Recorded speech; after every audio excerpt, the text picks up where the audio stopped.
Hare Krishna everyone, welcome to my channel to Krishna concept. আজ আমরা চলে যাচ্ছি এক মাতাজির বাড়িতে জন্মদিনের অনুষ্ঠানে।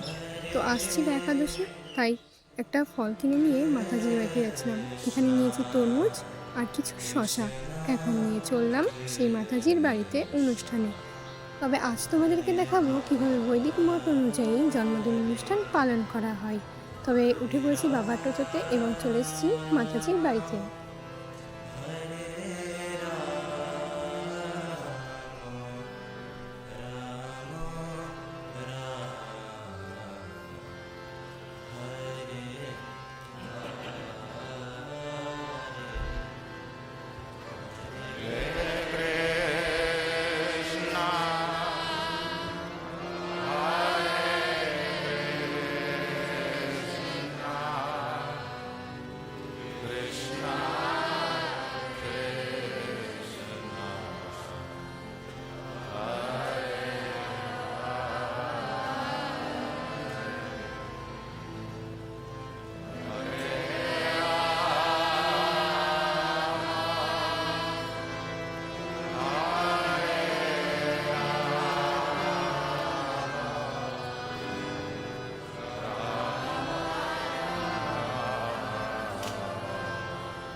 হরে কৃষ্ণ।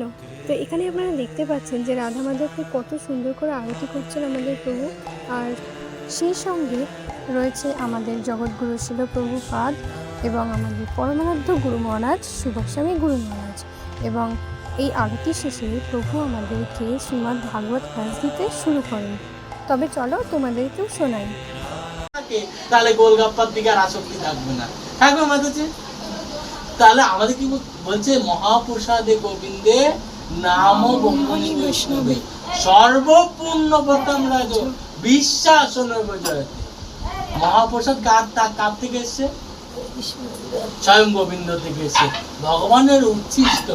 আমরা যদি আমরা অনেকে আছে, অনেক জায়গায় যাই যে মাতাজি রান্না করতে একাদশীর প্রসাদ। তো এখন আমরা অনেকে আছে এখানে সামনাসামনি বলবে না, কিন্তু বাইরে গিয়ে কেউ লবণ হয়নি, ঝাল হয়নি, কি হয়নি, ভালো হয়নি, একটু কম। কিন্তু আমাদের প্রসাদ যদি মনে হয় এটা প্রসাদ, কৃষ্ণ প্রসাদ অন্য চিত্তে করিয়া আর না করিও মনে আসা, প্রসাদ নিল, মাথায় ঠাকালো, প্রণাম করলো আর ভক্ষণ করলো। আসক্তি মানে কি? যখনই মহাপ্রসাদের ভিতরে আমরা খুদ ধরবো, তখনই মনে করবে আমার যাইতে খায়গা অন্ন অয়সা হয়েগা মন্ন। যদি যেই ব্যক্তির হাতে রান্না খাবো, যেই ব্যক্তির হাতে আমরা প্রসাদ পাবো, যে ব্যক্তির খাওয়া দাওয়ার আমরা বদনাম করবো, সেই ব্যক্তির মনোভাব আসবে। আমরা বউ আমার রান্না করে দিচ্ছে 3 বেলা, বাড়ি গিয়ে এই রান্না খাওয়া যায় নাকি, কি চাটের রান্না করেছো, চলবে না। হ্যাঁ, এটা মনে করতে হবে কি কৃষ্ণ প্রসাদ, যেটা পাচ্ছি সেটা অমৃত। এই জন্মে পাচ্ছি, পরের জন্মে নাও পেতে পারি। তার জন্য আমাদের সেরকম ভাবে আমাদের আস্বাদন করা উচিত। তার মানে আমাদের শুদ্ধ চিত্ততা আসবে, আমাদের তার আগে শুদ্ধ চিত্ততা আসবে না।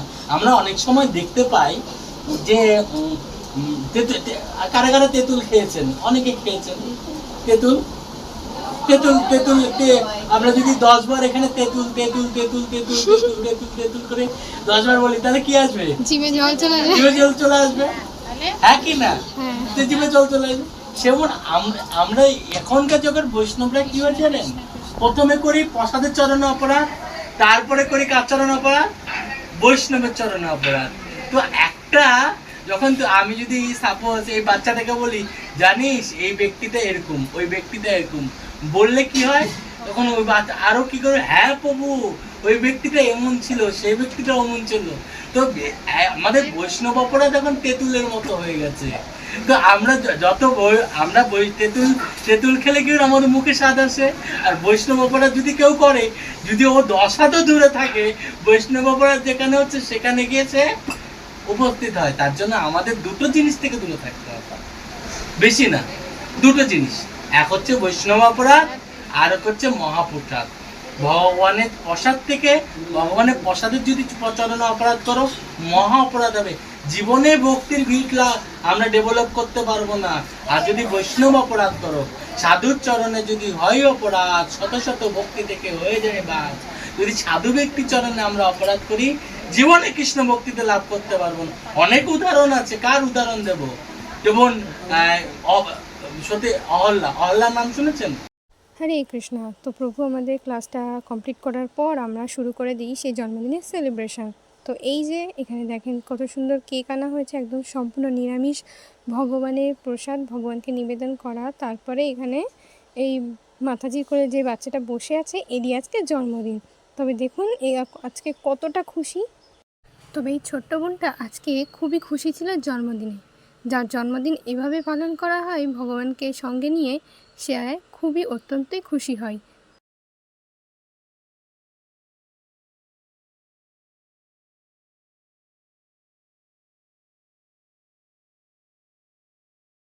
হরে কৃষ্ণ।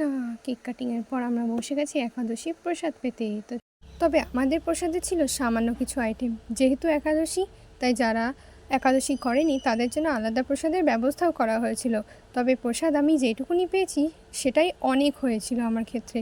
আর তোমাদেরকে বলি, যদি আমার এই ভিডিওটা ভালো লাগে অবশ্যই চ্যানেলটাকে সাবস্ক্রাইব করবে এবং আমার পাশে থাকবে। হরে কৃষ্ণ।